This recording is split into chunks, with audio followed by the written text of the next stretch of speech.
ಪ್ರಶ್ನೆಗೆ ಉತ್ತರ ಕೊಡುವ ಜೊತೆಯಲ್ಲಿ ತಪ್ಪಿಸಿದಾತ ಹೇಗಿತ್ತು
ಲೆಕ್ಕ ಕೇಸಿ ಓದಿಲ್ಲ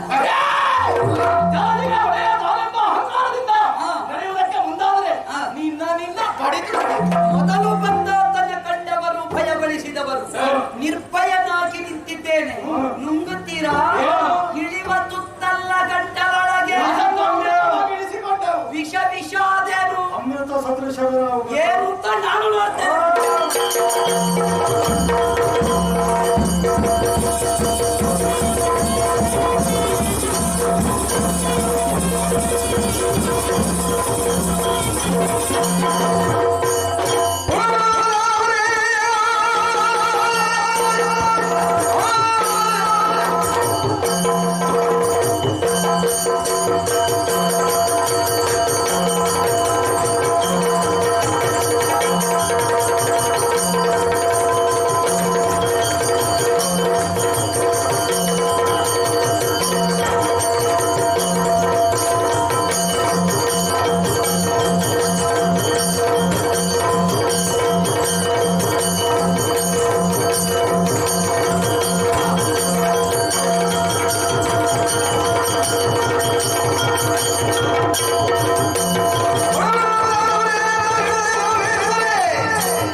ಇವನಿಗೆ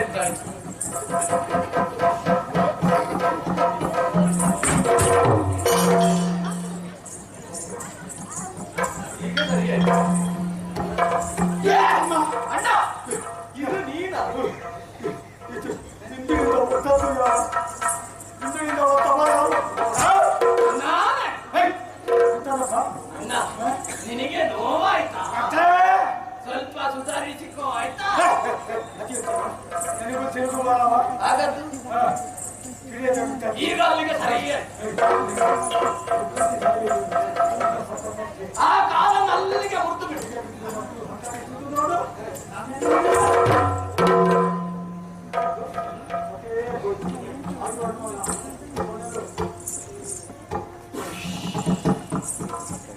ಈಗ ಪೂರ್ತಿ ಜೀವ ಹೋಯ್ತು. ಹಾ ಅಮ್ಮ! ಅಣ್ಣ ಅಲ್ಲಿಂದ ಕಾಲುವರೆಗೆ ಸರಿಯಾಗಿ ಪರೀಕ್ಷೆ ಮಾಡುವುದಕ್ಕೆ ಬೇಕಾಗಿ ಇದಕ್ಕೆ ಕಿವಿಗೊತ್ತು ಕೇಳಿದಾಗ ಅದರ ಎದವರ್ತ ನಿತ್ಯ ಹೋಗಿದೆ. ಹಾ ಹಾಗಿದ್ರೆ ಸತ್ತಿದೆ ಅರ್ಥ. ಸತ್ತಿದೆ ಅಂದ ಮೇಲೆ ಇನ್ನು ತಡೆಯೋಕೆ ಎಲ್ಲಿ ಬಾ ಈಗ ತಿನ್ನುವುದಂದ್ರೆ ತಿನ್ನುವುದಯ್ಯ ಮತ್ತೆ ತಿನ್ನುವಾಗ ಹಸಿವು ಸಹಿಸುವುದಕ್ಕಾಗುವುದಿಲ್ಲ. ಹಸಿರು ಸಹಿಸುವುದಕ್ಕೆ ಆಗುವುದಿಲ್ಲ ಅಂತ ಹೇಳಿ ನಾವು ಇಬ್ಬರು ಕೈ ಹಾಕಿದ್ರೆ ಹ್ಮ್. ನಾಳೆ ತಮ್ಮ ಹೆಚ್ಚು ತಿಂದ ಅಂತ ಹೇಳಿ ನನಗೆ ಅಪವಾದ ಬರಬಾರ್ದು ಹೇಳುವೆ ಅಣ್ಣ ಅದೊಂದು ನನಗೆ ಇರಲಿಲ್ಲ. ಯಾವುದು ಅದು ಅದು ನಿನಗೆ ಅಂದ್ರೆ ಆ ಚೋಟುಂಟದ ಬೆಳ್ಳಗಿನ ಬೋರ ಆಗ ಮುಳುಗಿದವ ಈಗ ಹಠದಲ್ಲಿ ತಲೆ ಎತ್ತಿದ್ರು ನೋಡು. ಇವಾಗ ಹೋಗು ಇಡೀ ತಿನ್ನು. ಎಂತಂದ್ರೆ ಆಗ 5 ತಲೆ ಎಂದು ನನಗ ನಿನಗೆ 5 ಸಾಕು. ನನಗೆ ಈ ಸಲ 5 ಆಗಬೇಕು ಅಂತಿಲ್ಲ ನನಗೆ ಯಾವುದು ಹೌದು ಹೌದು ಚಿಕ್ಕದಿದ್ರು ಆಗುತ್ತಲ್ಲ ಹಾಗಿದ್ರೆ ನನಗೆ ಆಗಲ್ಲ ನಮ್ಮೆಲ್ಲ ಒಂದು ಪಾಲು ಮಾಡಿಕೊಳ್ಳುವ ಹೇಗೆ ಕಂಠದಿಂದ ಕೆಳಗೆ ಸೊಂಟದಿಂದ ಮೇಲೆ ಅದು ನನಗೆ ಉಳಿದದೆಲ್ಲ ನಿಧಿ ಅಣ್ಣನಿಗೆ ಪಾಲು ಕೇಳಿ ಎತ್ತದ್ದು? ಕಂಠದಿಂದ ಕೆಳಗೆ ಸೊಂಟದಿಂದ ಮೇಲೆ ಅದೆಲ್ಲ ನನಗೆ ಉಳಿದದ್ದು ಸೊಂಟದಿಂದ ಕೆಳಗೆ ಏರುತ್ತಲಿಲ್ಲ ಕರ್ಮ ಇರುವುದು 2 ಒಡಕಲು ಕಾಲು. ಒಡಕಾಲು ಒಡಕಾಲು ಅದನ್ನು ನಾನು ಚಕಿತ ಇರ್ಬೇಕು ಅಂತ ಹೇಳಿದ ಹಾಗಾಗುದಿಲ್ಲ. ಇಲ್ಲಿ ಬಾ ಏನಾಯ್ತು ಹೀಗೆ ಮಾಡುವ. ಒಂದು ಕೈ ಒಂದು ಕಾಲನ್ನು ನೀನು ಹಾ. ಮತ್ತೊಂದು ಕೈ ಮತ್ತೊಂದು ಕಾಲನ್ನು ನಾನು ಹಲವಾಗಿ ಎಳೆಯೋಣ. ಯಾರ್ಯಾರ ಪಾಲಿಗೆ ಎಷ್ಟು ಬರ್ತದ ಹಾಗೆ ತಿಂದ್ರೆ ಈಗ ಸ್ವಲ್ಪ ವಿಶ್ರಾಮ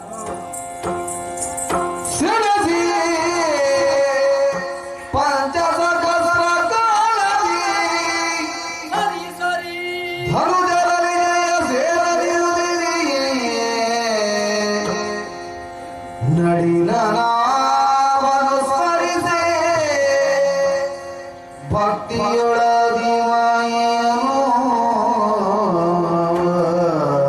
ಜಯ ಜಯ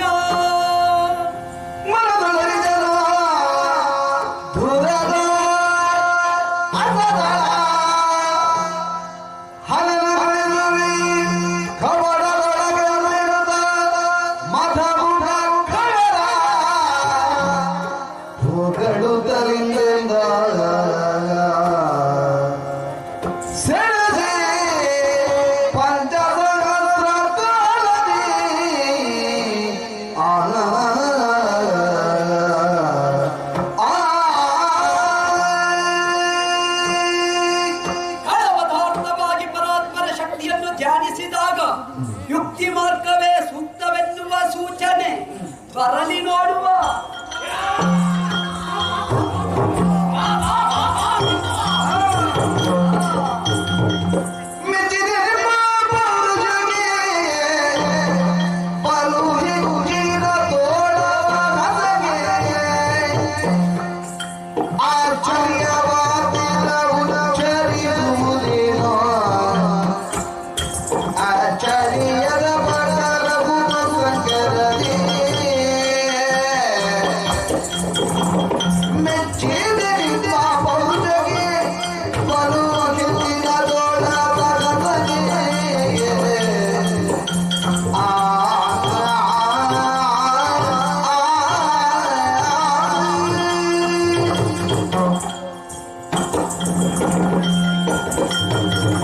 ಹೆಚ್ಚಿನ ನಿಮ್ಮ ಸಾಹಸಕ್ಕೆ ಹೆಚ್ಚಿನ ಕುಳ ವಿಕ್ರಮಕ್ಕೆ ಮಾಡಿದಿರಲ್ಲ ಹೋರಾಟ ಎಷ್ಟಾಯಿತು ಸಮಯ ಗೋಚಾರ ನಮಗಿಲ್ಲ.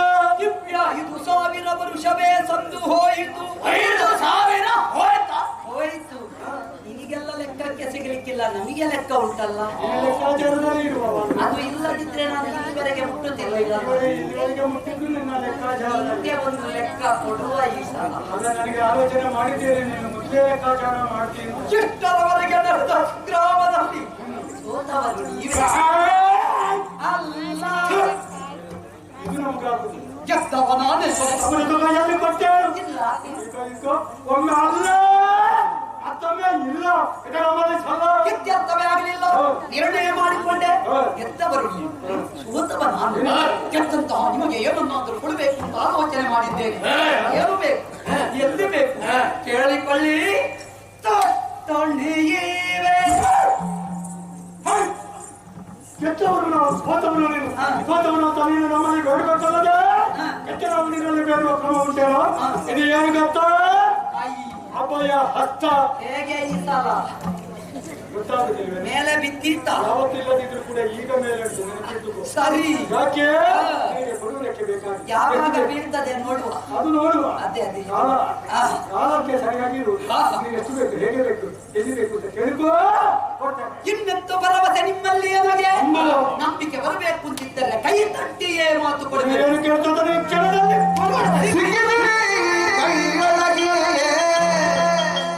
ಸಿಕ್ಕಿದಿರಿ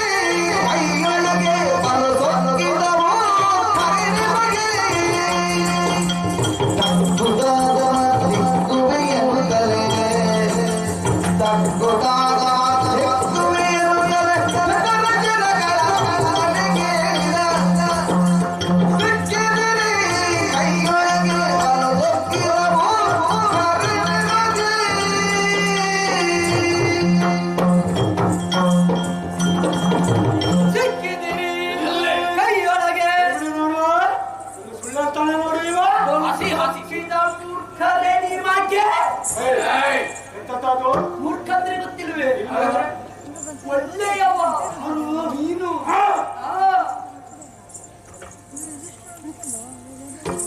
ತಪ್ಪ, ನಾನು ಒಳ್ಳೆಯವ, ಆದ ಕಾರಣ ಮೂರ್ಖ. ಹಾಗಾದ್ರೆ ನಾನು ಶತ ಮೂರ್ಖ. 100 ಪಾಲು ಹೆಚ್ಚಿನ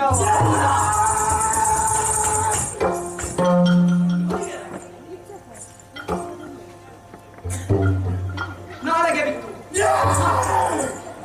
ಅವನನ್ನ ತಮ್ಮ, ಅವನೇ ಅವನ ಅಣ್ಣ, ಅವನ ತಾತ ಮೂರ್ಖ, ಅವನೇ ಮೂರ್ಖ. ನೀನು ಕೋಟಿ ಮೂರ್ಖ. ಈ ಸಲ ನಿನ್ನ ಕೋಟಿ ಹೊರ ಬೀಳಬೇಕು. ಅಷ್ಟು ಸುಲಭ ಇಲ್ಲ. ತಲೆ ಉಂಟಲ್ಲ ನಿಮಗೆ, ಇವತ್ತೇನೆ ಅದರ ಒಳಗೆ ಏನಾದ್ರೂ ಬೇಕಲ್ಲ. ಅವರಿಗೆ ತಲೆ ಒಳಗೆ ಕೈ ಹಾಕಿ ನೋಡಿದ್ದೀರಾ? ಗೊತ್ತಾಗಬೇಕು ಅಂತಿದ್ರೆ ನಿಮಗೆ ತಕ್ಕ ಮತ್ತೆ ಹಾಕಬೇಕು. ಯಾರು ಮಾತಾಡುದು? ನಾನೇ ಅವನಿನ ವೈದ್ಯ ನಾರಾಯಣ. ನಾರಾಯಣ ವೈದ್ಯ. ನಾರಾಯಣ ವೈದ್ಯ ನಿನ್ನ ಸಂತಾನದವ. ಬೇಕು ಅಂತಂದ್ರೆ ಸೇರಿಸಿಕೋ. ವೈದ್ಯೋ ನಾರಾಯಣೋ ಹರಿ ಎಂದೇ ಕರೆಯಲ್ಪಡುವವ. ಹಾಗಾದ ಕಾರಣ ಮತ್ತೆಲ್ಲ ಕೊಡುವುದು ಅಷ್ಟು ಸುಲಭ ಅಲ್ಲ. ಏನಾದ್ರೂ ತಕ್ಕೊಂಡೇ ನಾವು ಕೊಡುವುದು. ನಿನಗೆ ನಾವು ಕೊಡಬೇಕಲ್ಲ, ನೀವು ಕೊಟ್ಟು ಆಗಿದೆಯಲ್ಲ. ನಾವಾಗತ್ತಬೇಕಲ್ಲ. ಮೊದಲೇ ಇದ್ದೀರಿ ಭಾಷೆ. ಆಡಿದ ಮಾತಿನಂತೆ ನೀವಿರುವರು ನಿಮ್ಮ ಪ್ರಾಣವನ್ನೇ ಕೊಡಿ.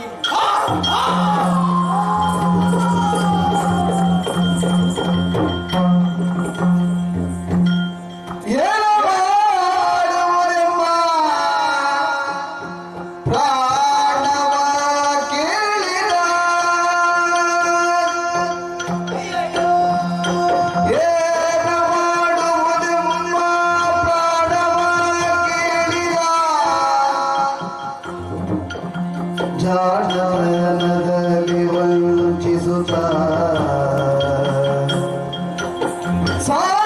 ಸಾಧನಾಗದೊಡೀರಿ ಮನದಿನ ಬೆನುತಲೆ ತಾನೆನ್ನುಳೆಂದಂತ ಮಾತ ಏನ ಮಾಡುವುದು ಏನ ಮಾಡುವುದು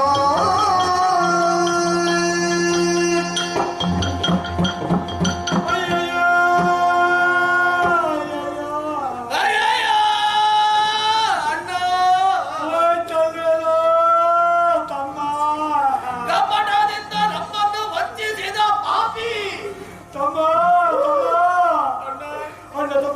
ನಾವಿರೋ ಈ ಲೋಕದೊಳಗೆ ಕೆಲವು ಸಂಗತಿಗಳಿಗೆ ಜೊತೆಯಾಗಿ ಬಾಳಿ ಬದುಕಬೇಕು ಅನ್ನುವ ಆಸೆಯನ್ನು ಇರಿಸಿಕೊಂಡೆ.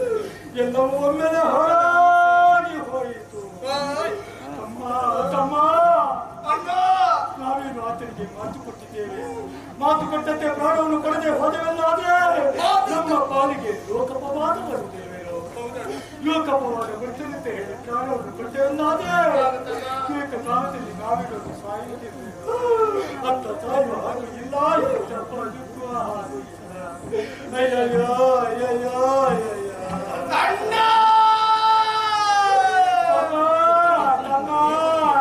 ನಿನಗೆ ಇನ್ನೊಂದು ನಾನೊಬ್ಬನೇ ತಮ್ಮ ಅಲ್ವಾ ಅಣ್ಣ?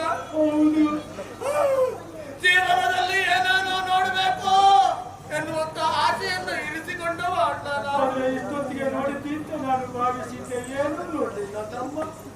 ಅವಕಾಶ ಮಾಡಿ ಕೊಡ್ಲಿಲ್ಲ ಅಣ್ಣ ನೀನು. ಏನು ಮಾಡೋದು ನಿನ್ನದೇ ಆಚಾರ. ಅಣ್ಣ, ದೊಡ್ಡವನಾದಂತಹ ನೀನು ನಿನ್ನ ದೊಡ್ಡ ಪ್ರಾಣವನ್ನು ಕೊಟ್ಟು ಈ ತಮ್ಮನ ಸಣ್ಣ ಪ್ರಾಣ ಉಳಿಲ್ಲ. ನನ್ನ ಪ್ರೀತಿಯ ತಮ್ಮಲ್ವೇನೋ ನೀನು. ನಾನು ನಿನ್ನ ಅಣ್ಣನಲ್ವೇ. ಅಣ್ಣನ ಒಂದು ಕೋರಿಕೆಯನ್ನು ಈಡೇರಿಸುವುದಕ್ಕೆ ನಿನ್ನಿಂದ ಆಗುತ್ತಿಲ್ವೇನೋ ತಮ್ಮ. ಅಣ್ಣ, ಕಾಲದಲ್ಲಿ ಪ್ರಾಯದವರೇ ಹೆಚ್ಚು ಮಂದಿ ಆದಷ್ಟು ಬೇಗ ಸಾಯುತ್ತಿದ್ದರಂತೆ. ದೊಡ್ಡವರೆಲ್ಲ ಮೊದಲು ಹೋದ್ರೆ ಸಣ್ಣವರಿಗೆಲ್ಲ ಒಳ್ಳೆದಂತೆ. ಆದ್ರೆ ಈಗೀಗ ತಮ್ಮ ಪ್ರಾಯದವರಿಗೆ ಏನು ಆಗುತ್ತಿಲ್ಲ, ಸಣ್ಣವರೇ ಬೇಗ ಸಾಯುತ್ತಮ್ಮ. ಏನು ತಮ್ಮ ನನಗೆ ಬೇಕಾಗಿ ಒಮ್ಮೆ ಸತ್ತು ಏನೋ ಇವನದ್ದು ಬೇರೆ. ಒಮ್ಮೆ ಸಹಾಯ. ನಾನು ಪ್ರಾಣ ಕೊಡುವುದಿಲ್ಲ. ನನಗೆ ಪ್ರಾಣ ಬೇಕು. ಪ್ರಾಣ ಬೇಕು. ಎಂತದ್ದು ಬೇಕು? ಇಲ್ವಾ? ನೀವು ಬೇಕು ಅಂತ ಹೇಳಿ ನಾವು ಬೀಳ್ತಾರೆ. ಏನಾದ್ರೂ ಉಪಾಯ ಹುಡುಕಲೇಬೇಕು. ಹೇಗೆ? ಏನಾದ್ರೂ ಕಣ್ಣಿಗೆ ಒಕ್ಕಿತ.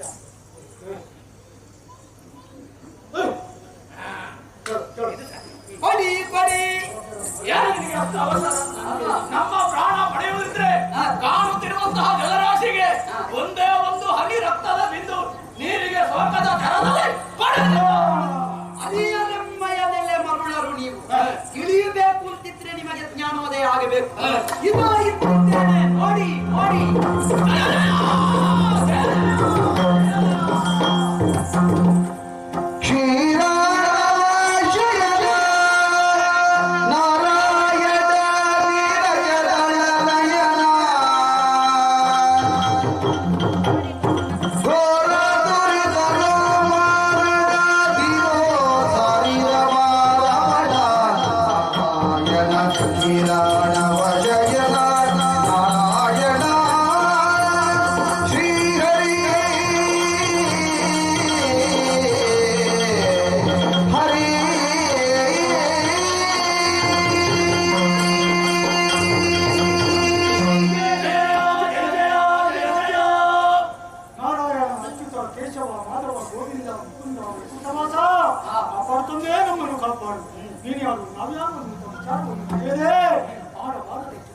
ಹಾಕಿದವರೇ ನಾವು. ಆ ಸಮಯದಲ್ಲಿ ನಿಮ್ಮ ಪರಮ ಪಾವನವಾದಂತಹ ಶಿವಭೋಗವನ್ನು ತೋರಿಸಿದೆ. ನೋಡಿದ್ದೆ ತಡ ನಮ್ಮನ್ನು ಆವರಿಸಿರುವಂತ ಅಜ್ಞಾನವು ದೂರವಾಯಿತು. ಸುಜ್ಞಾನ ಅನ್ನುವಂಥ ವ್ಯಕ್ತಿಗಳಿಗೆ ನಾವು ಜೀವನವನ್ನು ಏರ್ಪಟ್ಟಾಗ ನಿನ್ನ ಮತ್ತು ನಮ್ಮ ಸಂಬಂಧ ಇರುವಂತೆ ನಿನ್ನ ಮಕ್ಕಳಲ್ಲೇ ನಾವು ನಿಜ ಅಪರಾಧ ಮಾಡಿದ್ದೇವೆ. ಮುಂದಕ್ಕೆ ಬದುಕುವಂತ ಅರ್ಹತೆಯನ್ನು ಕೂಡ ನಾವು ಕಳ್ಕೊಂಡಿದ್ದೇವೆ. ಆದ್ರೆ ಒಂದು ಆಸೆ ತಂದೆ, ಪಟ್ಟ ಕಡೆಯದಾದಂತಹ ಮೋಕ್ಷ ಸಾಮ್ರಾಜ್ಯವನ್ನು ನಾವೇನಾದರೂ ಪಡೆಯಬೇಕು. ಅದನ್ನು ನೀನು ಇರಬೇಕು ಅಂತ ನಮ್ಮ ಓ ಮೃತ್ಯುಂಜಯ ಮಿತ್ರನೇ, ಪರಮ ಪವಿತ್ರನೇ, ನಿತ್ಯ ಸನ್ಮತಿ ಪಾತ್ರನೇ, ಪ್ರಭು ಮಕ್ಕಳಾದ ನಾವು ಮಾಡಿದ ಮಹಾಪರಾಧವನ್ನು ಮನ್ನಿಸಿ ನಮ್ಮನ್ನು ಉದ್ಧರಿಸಲಾಗುತ್ತದೆ. ಸರಿ ಸರಿ.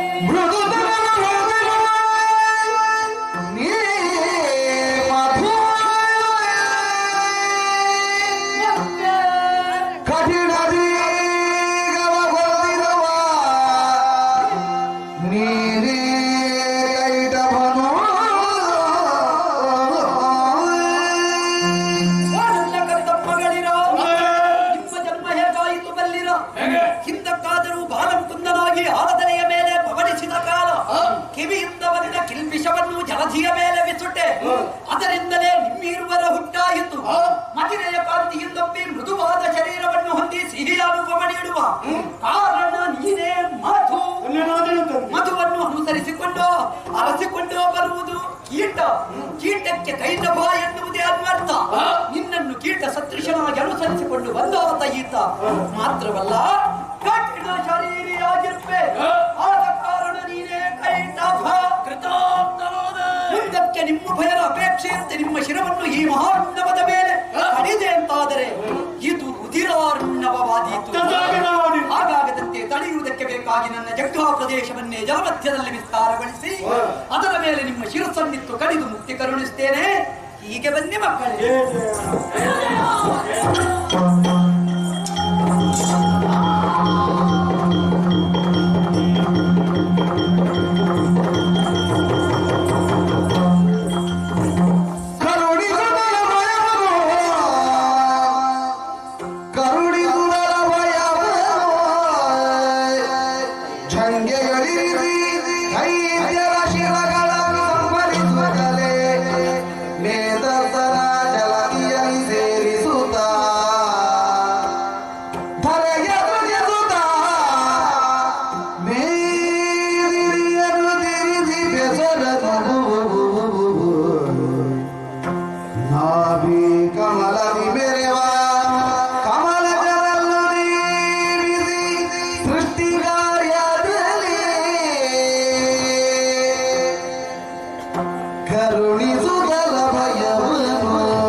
ಸುಕ್ಷೇತ್ರವೊಂದರ ನಿರ್ಮಾಣವಾಯಿತು. ಇದಕ್ಕೆ ಮೇದಿನಿ ಎಂಬ ಹಾಗೆ ಹೆಸರನ್ನು ಇರಿಸಿದ್ದೇನೆ. ಅಜನಿಗೆ ಇಲ್ಲೇ ಸೃಜಿಸುವ ಅಧಿಕಾರ. ಹರಣದೋರ್ ಜತಗಿರಿಯನ್ನು ಸೇರಿದ